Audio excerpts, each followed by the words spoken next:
How many of you get your daily steps in retracing your steps to try to figure out why you just walked into the room and what you were planning on doing when you got there?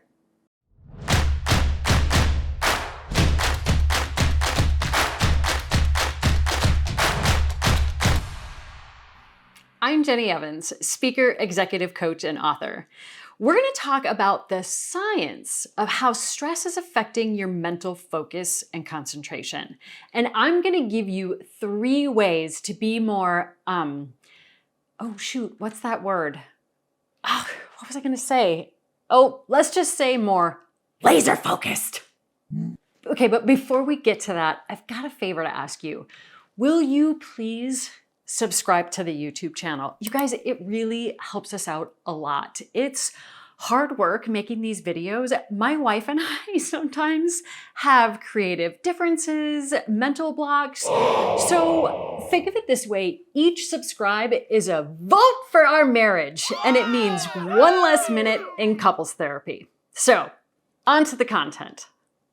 Short-term stress and cortisol actually improve your focus and concentration at first, which is really helpful when you need to nail that presentation or sales pitch. Long-term stress and cortisol are another story. They're actually toxic to your brain. They decrease memory, focus, and learning. Have you seen my phone? Have you seen my glasses? Wait. What did I just come in here to do? Stress and cortisol also hijack your advanced brain where logic, reasoning, and sound decision-making live.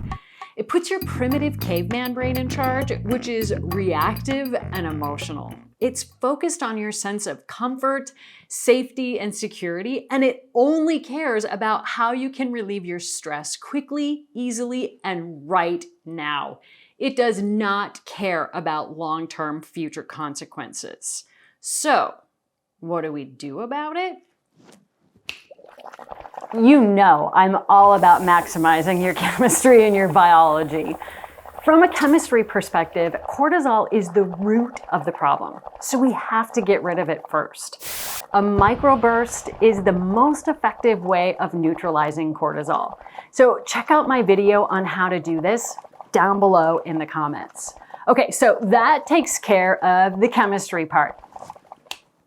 I also want to talk about an important biological aspect of this.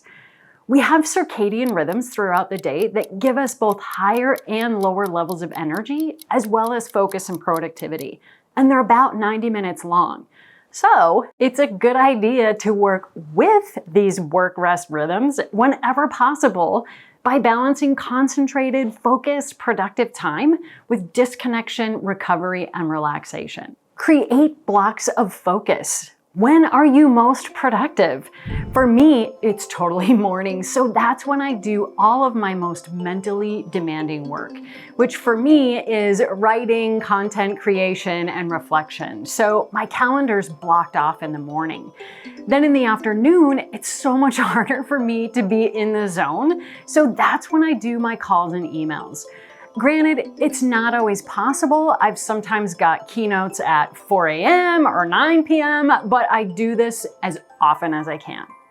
And create blocks of recovery. And I don't just mean like sitting and doing nothing. I'm talking about things that actively renew your energy. Things that you find fun, enjoyable, or restorative. Do a puzzle, go for a walk, run, or a bike ride. Cook or bake if that's your jam.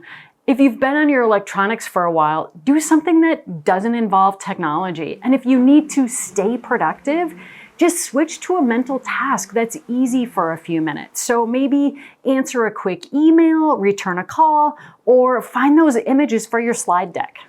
All right, now you've got some simple strategies to stay focused no matter what happens, and distractions will totally be a thing of the past. I'll see you next week. Mom, can you come here, please?